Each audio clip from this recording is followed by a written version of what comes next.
There we go. Hi, it's so good to have a fullish house today. Thank you all for coming. Really appreciate it. We are videoing today, so I'm going to speak right into this microphone because we have a lot of information. We just want to be able to get out and share with other parents, especially about Wilson grants and exams coming up. So I'm excited about all that I have to share with you today and hope that just treat this as a conversation. Please stop me anytime you want to ask questions, ask for more details. Would love to just go back and forth with you all today. So the first thing I want to start off with today are talking about Wilson grants. So I think if you have an 8th grader, all of the 8th graders have heard in their Latin classes about the Rome grant that's being offered this summer. But we do have other opportunities available for 8th grade and some for 7th. So I want to give you the information about that and let you know that we have a meeting planned on November 30th for students to give them more information. I think especially 7th grade, for whom everything is new, to tell them about the deadlines that come after the new year. And then the 8th grade Rome trip has the earliest deadline, but students are well aware of that. They know where to find the application. So if you have an 8th grader and you haven't heard about that, they should be able to give you the details, but I will share those with you today too. The first thing I guess I can tell you all, the Wilson grants are provided to MBA by the Wilson family. The grants are offered grades 7 through 12. Some are more general in nature, where a student can go out and find a program, may submit a proposal and an application, and then if it is approved, we may cover all or part of the funding needed for them to attend that program. Other programs here are run by the school. They're led by teachers, and they too have applications and maybe a little bit more of a selective process on some of the ones that are school run. So we'll get into more details about that. So as a 7th or 8th grader, anyone is available to apply for one of these general academic grants. The list at the bottom are programs that have been pre-approved in terms of meeting our standards of what's expected out of a Wilson grant. So these are academically focused programs. I'm trying to think of an example. If a student wanted to go to a sports camp, for example, that's not something that would be covered under a Wilson grant. But any opportunity that they have to broaden their academic horizons, we invite them to look at those programs and submit. Examples that aren't on this list from last year, we had a couple students go to a debate camp in Michigan, which was a wonderful fit for what we do, which we were able to approve. I had a lot of boys go to the Flight Academy that's listed on here. There are a couple other programs out there that have to do with like Space Camp or other flight academies that we approved. So we just love them getting out there and broadening their horizons.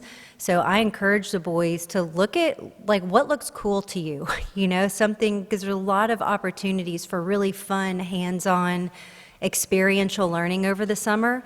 And the Wilson grants really are helpful, I would say, especially to parents who are having to fund these programs.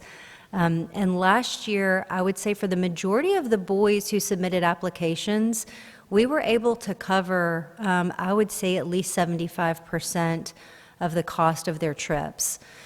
So, of course, that is dependent on the number of applications we get because we do have a certain amount of funding. But I just, tell the boys to go ahead and think big, and there's no harm in applying. So the camps at Vanderbilt, they have a lot of ID tech camps. I've seen a lot of boys do coding at those camps, some neat game creation camps that they do. Of course, the Flight Academy. Duke has some great pre-college programs. The ones I've seen boys take advantage of there are in the area of math. Had a couple of boys do a proofs camp last year, and I thought, wow, like you want to go learn about proofs for a week? Like that's incredible. So I was like, hats off to you. So the deadlines for those are January the 8th, so students will have all of break to work on an application if they choose. Before I move forward, any questions about those? Yes, ma'am. What's the least amount Yes, sure. I think last year a student submitted an application that it was like a $5,000 grant. We could not approve all of that. I think we look at the scope of what the requests are, of course, the ones that we feel really fit the program. And so, I would say we were able to give at least 2,000 to the students who were, submitting for some higher level ones. And then we do not promise to cover any transportation, so airlines, rental cars for parents. However, if the money is available and we haven't already allocated it to another student's program, then we will go ahead and try to cover at least part of the travel expenses. So our goal is to cover as much as we can in that. Any other questions? Okay, so here's a Rome tour. Here's a picture from the group that went last year. It's an incredible trip. So it's a 9-day tour throughout Italy. The Miss Ellery, who leads our Latin program here, she teaches 8th grade Latin and high school and AP Latin. She will lead the trip, but we partner with Paideia, which is a travel company. It's a nonprofit. Their goal is to bring the classics alive for students, and they do a fabulous job. Miss Ellery speaks very highly of them. So this group's trip, it's scheduled for June. So we work with a travel company. They haven't given us the exact dates yet, but that will be forthcoming. It's typically, I would say not the first week of June, but typically kind of toward the middle of June 2024. So again, with this trip, these students receive full funding for the cost of the tour and all travel expenses. So as this being more of a school-led trip, we do cover all of the costs associated with that. Here are a few more highlights about the trip. And I think an important thing to note for the boys is that they are expected to attend pre-trip meetings. They are expected to do some study and preparation. Most of the boys on these trips will be leading at least one presentation at one of the sites on one day. So they do have to do some work in advance. All of this information is on our website too, by the way. So in addition to the learning that they do and all of the site visits, they get some modern Italian culture. I think there's a lot of gelato consumed on this trip, probably a lot of pizza as well. They learn some basic Italian phrases, and I know from watching Miss Ellery plan this trip that she works hard to get them reservations at great restaurants. So I think they were able to have a lot of fun in the process. The criteria for selection, this is a competitive program. Obviously, a lot of boys want to go on the trip, and so we encourage them to really take their time on the application. There is an essay that they need to submit alongside it, and so it's important that they put their best foot forward when applying for this trip. The next one, this is a trip for current 7th graders. It's the U.S. History Landmarks Tour. These students will go to sites such as Fort McHenry, the U.S. Capitol, Mount Vernon, Antietam, Gettysburg, and Old City, Philadelphia. Of course, they're going to have some Philly cheesesteaks. I know they run the Rocky Steps, and they have a lot of fun in the process. They also do a bike tour, which I think the boys really enjoy. Just getting out on the bikes and touring some of the areas that way is a lot of fun for them. So Dr. Bailey, who is currently our history chair, he teaches AP US history, and then Dr. Van Zant, who is also a high school history teacher, are both involved in planning this trip, and they're the two who will be leading it this summer. They've been with the boys last year and Dr. Bailey many years prior, so they have a lot of fun with the 7th grade. And also this year, they will work with the boys in advance of the trip, getting them just to do some readings or watching some videos, just to prepare them really well for what they're going to see, and it'll help them really get the most out of it. The boys, too, with this trip will prepare presentations, so if they're at, in front of the monument, they might give some monument history and some of the battles such as at Gettysburg and Antietam. So just giving them an opportunity to be the expert for the day, but a little more responsibility in advance of the trip. So, we just try to really stress to the boys, these are fun trips, but as a student, like, it's important that you put into it ahead of time, and we want you to get the most out of it as possible. So there is some work involved with it, but a lot of fun along the way. Deadline for this one is the same as the other academic grant, January 8th.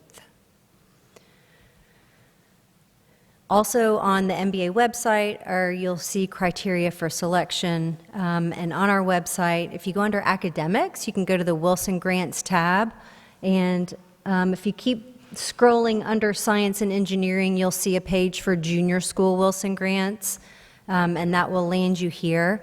And we have everything up with the deadlines. You can see the applications can be found on the right-hand side of the page.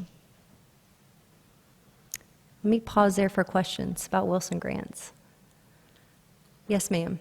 Question on the difference between the junior school Wilson Grants and what the high school has for the arts grants. If you have a 7th or 8th grader who may be interested in doing an intensive with an instrument or a vocal type thing, would that fall underneath the junior school Wilson Grant, or is that just reserved for high school? No, I would actually have him reach out to his teacher about that, and I work alongside the department chairs and Dr. Boyd, and so we just try to keep track of all of the grants that are being applied for. And so if the music department were to have allocated all of their funding, we have some left in junior school funding, then we will make that happen. So our goal is to get as many boys out there as possible. Yes, yes, ma'am. So if they choose to do the American history portion, are they eligible for the academic one or vice versa? Well, yeah, it's fine to apply for both. In terms of giving funding, we would only do one. So if he's chosen for the American history trip and wants to go on that, then we would just ignore the other application. However, if you're applying for one, where you might not be selected, go ahead and apply for an academic grant too, just to have, as another opportunity. So we do encourage that. Yep. Irene, go ahead. Yep. When will you notify the students if they're accepted or not? Yes, so the Rome grants, they are notified by Christmas time, around like end of December. And the other grants, let's see, we typically notify them by the end of January. So we try to turn it around quickly just so you can make your summer plans. Yeah. Another popular question is if my son receives a grant this year, does that put him out of the running for future grants? Not necessarily.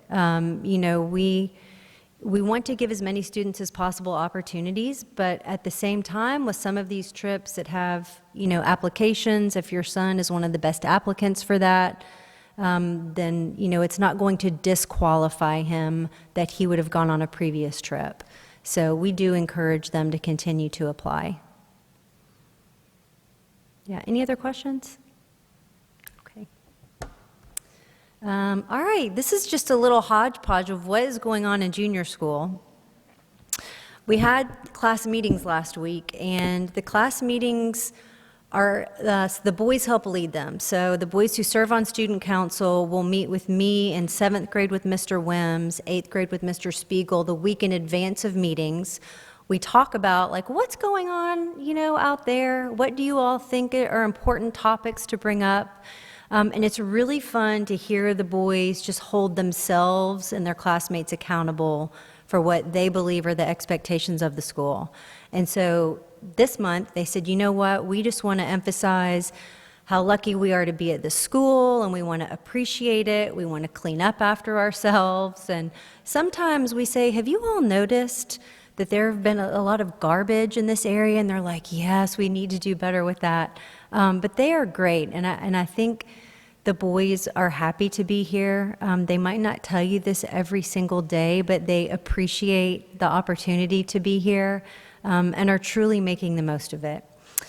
So we are encouraging their ownership of their community, so of their grades, that community, but also the broader community, and also ownership of themselves. And for us, that looks like encouragement to go to help session, right? Be a self-advocate.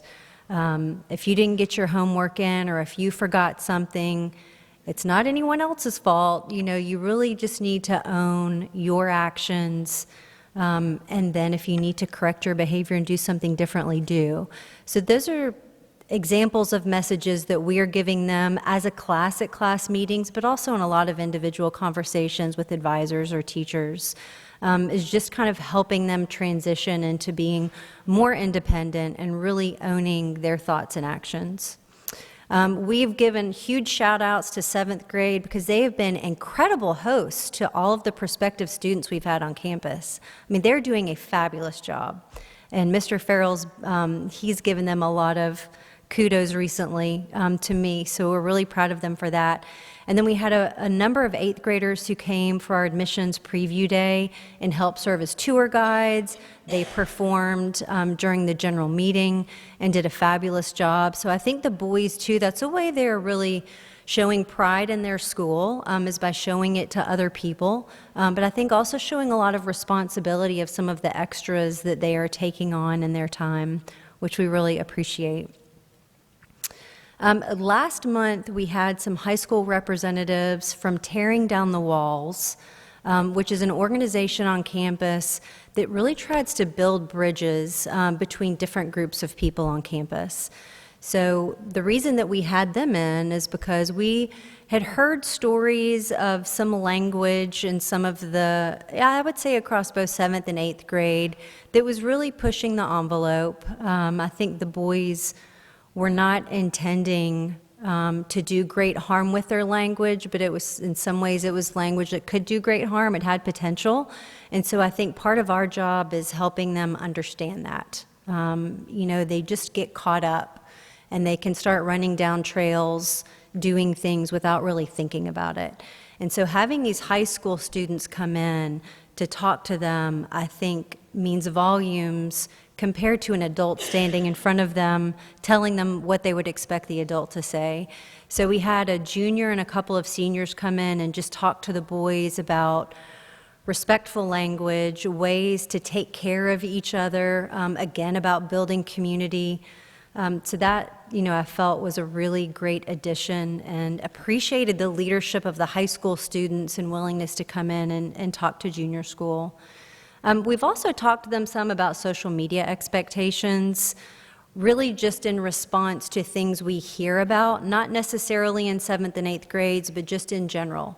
This month we talked to them about creating fake accounts and creating fake accounts on Instagram and other social media outlets where they're pretending to be someone else and then posting things that make that person really look horrible.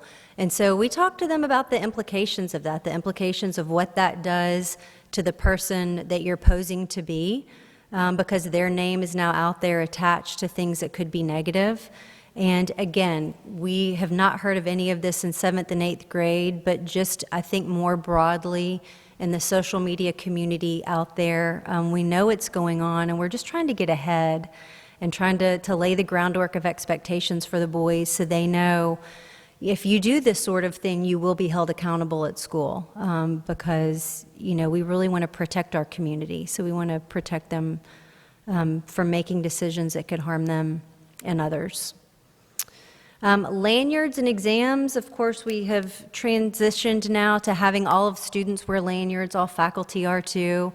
So we're just reminding them about that expectation. They have, as Coach Simpson said in the meeting, it's like baseball, boys, 3 strikes and you're out. He said, not out of MBA, but you're going to get 2 demerits. So the boys, they know the routine. If they forget their lanyard, they come pick up one to borrow out of the junior school office, and we keep track, and on the 3rd one, they get 2 demerits, and that's just kind of the way it is. At this age, we give the reminders, and we also know there needs to be a consequence because that typically helps change the behavior. So, but I think in terms of security, it's been a wonderful change for us, and just of identifying people on campus. That's why a majority of you have bright yellow lanyards on, just to identify yourselves as a visitor. So it's been a good change for us. And you've probably noticed now at events, we have all of the doors locked, so you'll always have a staff member there letting you in. We don't keep the doors open any longer. So those are some of the changes that we've made that I think have been really, really positive. Are there any plans to make those key cards, lanyards monetized so the kids could use it to purchase food? I mean, I know other schools do that with their ID badges. Right. No, we have not had that conversation. We have not. But that's an interesting thought. It's a good one. I know the boys might appreciate that. Yeah. Right. They would need to do that for sure. I'm glad you brought that up. I didn't realize the school lanyards could be activated that way too. Great. Last thing on the list is we'll be having a spelling bee in January, and it will be a one-day, everyone's invited to participate kind of spelling bee. I know in some elementary schools they'll do a classroom bee, and the winners of that will move up to a school-wide bee. This will be a little bit different. But if your son loves to spell, then encourage him to start getting ready for that. It's the Scripps Spelling Bee. The winner from MBA will go on to the regional bee that will be held at Titan Stadium, which is just a fun opportunity for the boys to do. And then the winner from that one will go on to the bee up in DC. Yes, ma'am. Could you talk about exams weeks, especially for the seventh grade parents, and like what to expect for, Yes, during that week? absolutely. Yes, and before we move on to that, any questions up here? No, you good? Okay. Exams are coming, so they're at the end. Yes. So in the build-up to exams, just wanted to give you a little more insight into the study skills classes we started this year for 7th grade. So Miss Overton, who is a 7th grade grammar and literature teacher, Miss Burns, who is new in our academic support center, and I have been going into the 7th grade grammar classes. We've gone in once a month since school started, giving study skills classes, and we just had our last one yesterday.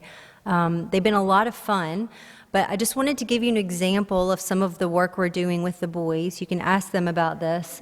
This came from our first lesson, which I think was back in maybe the end of August, so the boys might need a little refresher. But we tried to teach them about the importance of time, and we did it by giving them money. And so they got $24, which was 24 hours of their day, and we had them make a list of how they spend their time. I mean, sleeping, eating, any practices, going to school, hygiene, which we're like, maybe that's a dime for you guys, maybe a quarter. And then we had them just take away the money for all that time and just really to see what money was left and to know, and many of them would be like, I have no money left, because their time was gone, and maybe they had taken out 3 hours for relaxing or something of that nature. But the purpose of that was for them to see how they could give themselves money back and build time back in. So they came up with these ideas of using study halls well, going to D block, after you eat lunch to get extra work done. I mean, they came up with a lot of ways they could earn money back, but we just tried to help them see how important it is to manage their time and to be really intentional with it. We also tried to teach them a lot about their brains. And one of the topics was working memory, so you all might find this interesting. We have 70,000 thoughts in a day, approximately. That's a lot of thoughts. We make approximately 5,000 decisions in one day. And so we use that for the boys of like, whoa. So when you have the thought of, okay, this is the homework I need to do, I'll remember that later. Like, okay, at the end of the day, after you've had 70,000 thoughts, are you sure you're going to be able to pull that out of your mind? And they're like, okay, just really trying to drive home the importance of writing down their homework in their planner. So we connected it to that. We also spent a good amount of time talking about how to take information from their working memory, move it into long-term memory, and what they should know is that they have to do something with the information. Can't just look at their notes or review something, read it back over. They've got to actually do something, and we taught them what that means. So what are examples of doing things? So we've had some good conversations, and from the surveys we gave them yesterday about the class, and we asked them, what did you learn? Like, what has been helpful? I think the feedback we received is that they're learning the things we want them to learn, and we know that the magic comes when they do it. But I think we're seeing them start to connect, okay, that really does help me. And so they're starting to make some good decisions in the areas we're looking for. Just an example of talking about working memory. And then talking about doing things and transferring it to long-term memory. These are just some of the things that we talked through with the boys. Of trying to teach them how to study well in ways that will make it stick.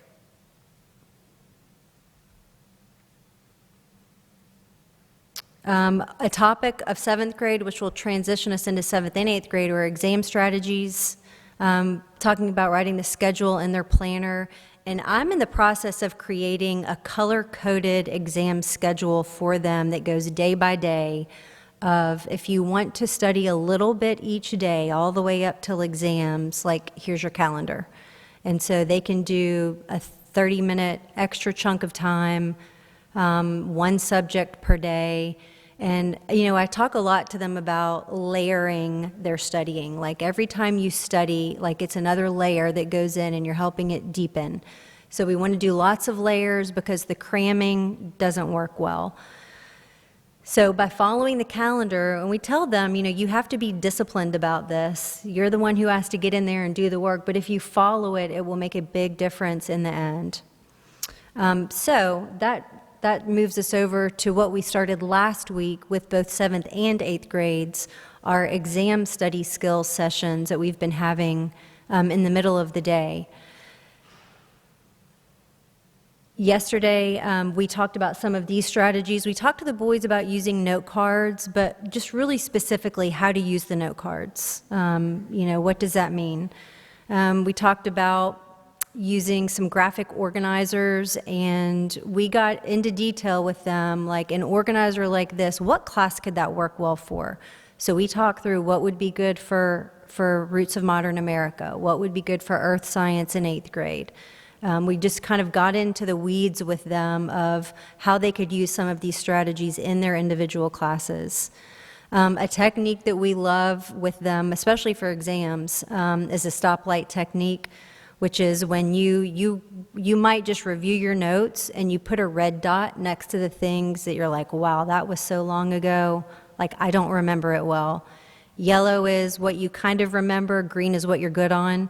And then we say start with the red. So when you start reviewing for exams, start with the red because that's going to take you the longest. It's what you need to spend the most time on, with the goal of getting everything to green. It's a lofty goal, but we encourage them in that direction. Another great system that we've taught them is how to use Cornell Notes. Some of the boys are using these in specific classes, I think several 7th grade history teachers use these notes. But it's also a great way to review for exams. So, for example, if you have an earth science, a cultural geography, or a history class in 7th grade, and where you have a lot of notes, for the boys to review their notes and then rewrite them in a different format, perhaps in a more condensed version. We tell them that whole process of the condensing and the rewriting in different words, that is studying in and of itself. But in the process, using this note system, you're making a really good study guide for yourself. So with Cornell Notes, the keywords and questions go on the left side, and then the detailed notes go on the right side. So an example is keyword ice cream. And then on the right side, we list all the flavors we can think of. And then when it's time to memorize your ice cream flavors, you fold the notes right between keywords and notes, and then you just have like a flip study guide. You can look at one side and quiz yourself to see what you remember. Another great aspect of Cornell Notes is that at the bottom, the boys know you're supposed to write a summary of what you've learned. So that's just another way for them to think about and process everything on that page, is to write a summary at the end of it. I think that's my last study skill slide. Any questions about those? Yeah. You're probably thinking, I'm glad I don't have to do this anymore. All right, so exams. Exams this year are December 8th through 14th. The 8th is a Friday, so you know. Before Thanksgiving, all of the review sheets will be posted on Scholar. So if anyone is eager over Thanksgiving to get a jump start on exam preparation, they will have review guides for every class. Teachers also spend time reviewing in class. Latin is on my mind because I was just speaking with one of our Latin teachers. They are essentially finished with new content. Once they return from Thanksgiving, all they'll do is review. And so a lot of classes will spend a good amount of time reviewing with the boys before exams begin. We will continue the weekly study skill session, so we'll have one a week.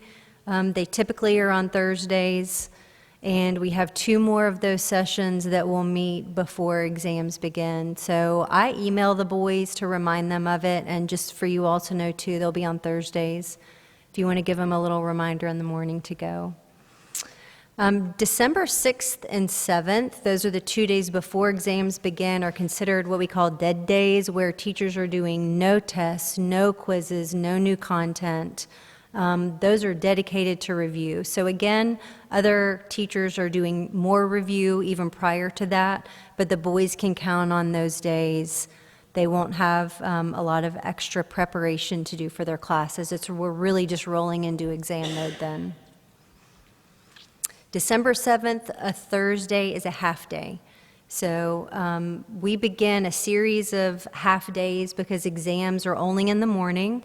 The boys are dismissed after their exam. So on that first half day, the boys will have a review session that afternoon. It's like a help session before exams as soon as they're dismissed on the half day. I would say for most classes, that's maybe 30 minutes. It really depends on the teacher. And if your son has no questions, then he doesn't have to go. Those are completely optional, but teachers will be there. On the school calendar, the exams are posted. So you can go onto the calendar for the 8th through the 14th. It'll say, JS for junior school. It'll tell you what the exam is. I believe the first junior school exam is grammar vocabulary for 7th grade. Which means it's probably Latin for 8th. Where is the location? Like, are they in the classroom? Yes. Not necessarily. Yeah, so what we'll do is every day before the exam, we'll post a schedule of, okay, tomorrow's exam is grammar vocab, here are the room assignments. So if you're in Mrs. Cobb's F block history class, you'll go to M21. And so the boys know what to look for. Say, for 7th grade history, is it the same exam across, or is it? It is not the same exam across. All teachers have different ones. My last question also. No, you're good. Are they allowed to study with each other? Absolutely. Yes. And I know a lot of the boys, they want to be cautious about the honor code, right? But absolutely they should study together for exams. I think it's great. I mean, it's good for them to talk it out. They often remind each other of things, so yes. Yes, ma'am. 7th grade, Mom, so what is happening for my calendar? What time do I need to be here to pick up? Noon. Yep. Unless he goes to the help session, which then it might be 12:15, 12:30. You're welcome.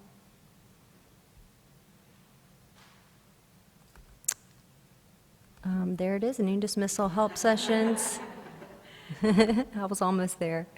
All right, so the majority of exams are from 9 to 11. The exceptions are Algebra 1 and Latin. Those are 2.5 hours. So those will go from 9 to 11:30. But the majority of other exams are 9, all other exams are 9 to 11. So again, after each exam, there's a help session for the next day's exam. And so if a boy finishes at 11, then he can go right to that help session for the next day's exam. And if he has one question, he might have that answered and be ready to be picked up by 11:15. So it's pretty quick. After help sessions, like, we do not have faculty on campus to supervise students, so we ask that you pick them up as soon as possible.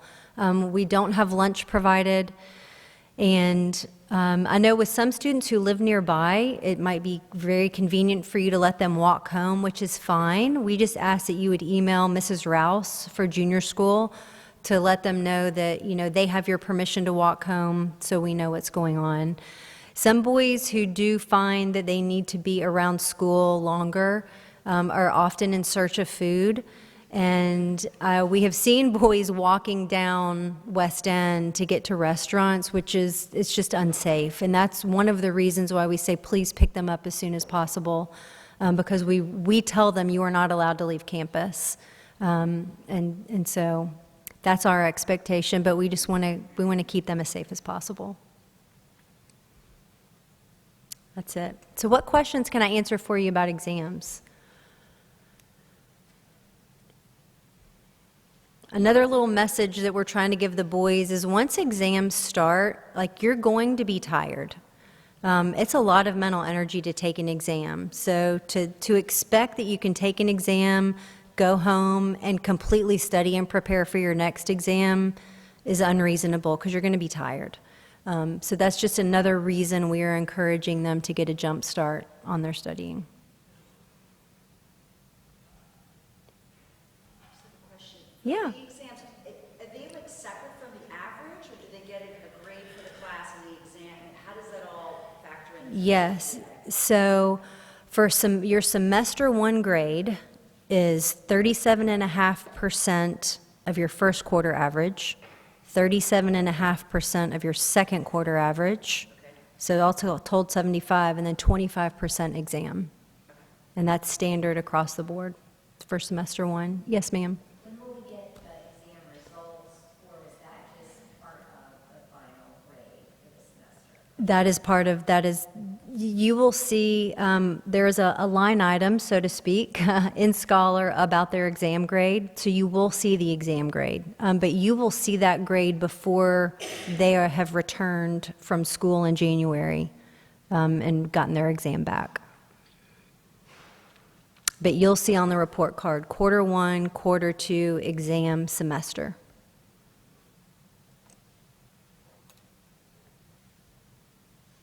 Last thing I have for you is about a service project. It's a great one. So the cold weather gear drive is going on at MBA right now. And let's see, yes, it goes till December 1st, and it's completely junior school driven. So this is a junior school service project. So our junior school service representatives have been working on this project. Students can donate items through advisory. It's hats, gloves, socks, coats. My comm is there because there's more to come, which is you can also provide gift cards if you want to a place like a Target or a Walmart.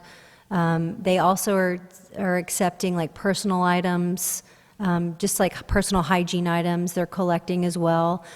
These items can be gently used, and so that will end before winter break starts, so ending December 1st. And then on December 2nd, which is a Saturday, on that morning from 9:30 to 11, we have a service mixer with Harpeth Hall.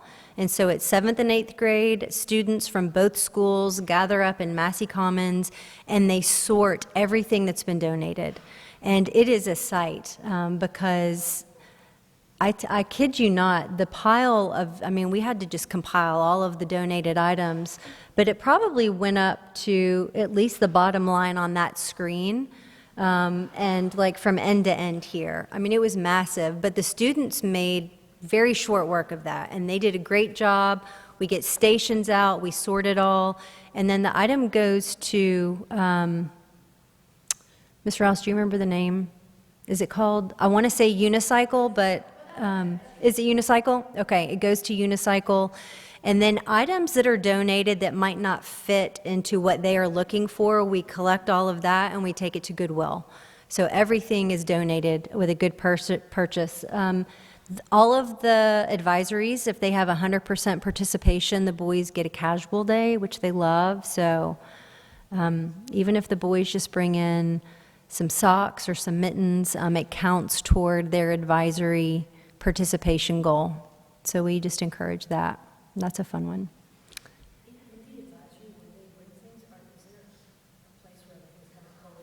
Yes, we do. We have a collection bin in each advisory. And so in my group, when they bring it in, I put it in the bin. I write the boy's name down with what he's donated. And then when it fills up, we take it down to Massey Commons, which is the main collecting point.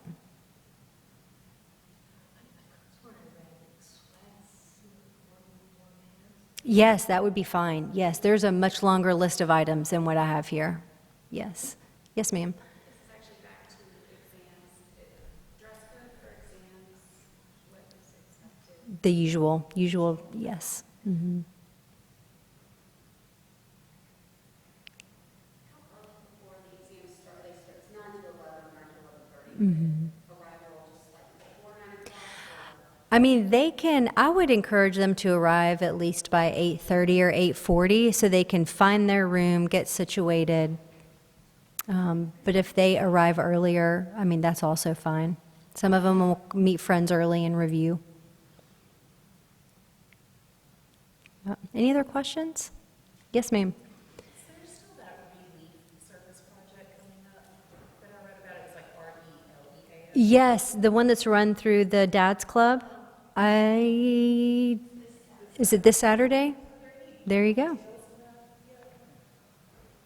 Have you seen more details about the relief project? I think I didn't see the follow-up with the extra information, so that there were,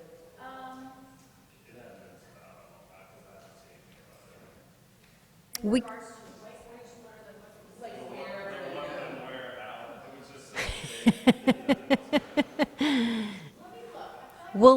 we'll follow up with you. We'll look for that. Great question. Yep. Yes, ma'am.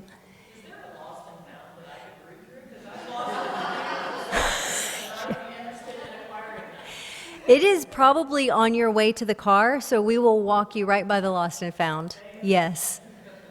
Yep. Yes.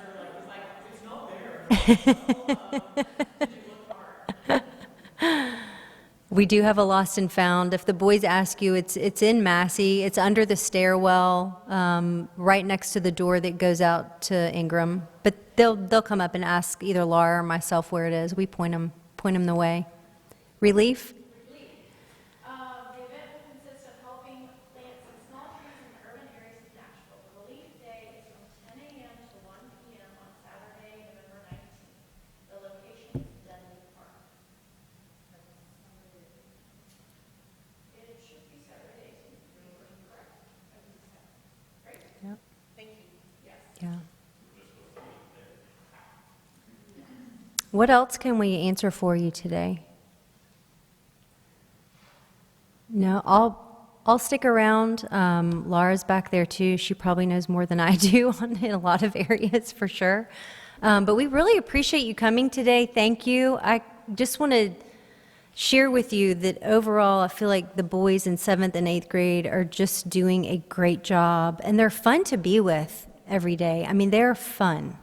They're doing a great job just getting really involved in activities all across campus, in the middle of school, after school, just really getting involved and making the most of their experience. So if your son is having, if you have any concerns about his experience, please let us know. We can connect you with advisors, or if there are clubs you want him to be involved in and he just needs a little push in the right direction, we certainly want to help with that too. So it's important to us for the boys to do well and for you to feel like they're being cared for. And we do. I mean, I just see so much of that in their teachers every day. And I know that everyone expresses that differently, right? All the teachers express that differently, their care and concern, but it is genuine and authentic, and we see that. So if you have any questions, or if you feel like your son just needs a specific piece of help or direction, please ask anytime. That's why we're here. And thank you. Happy Thanksgiving.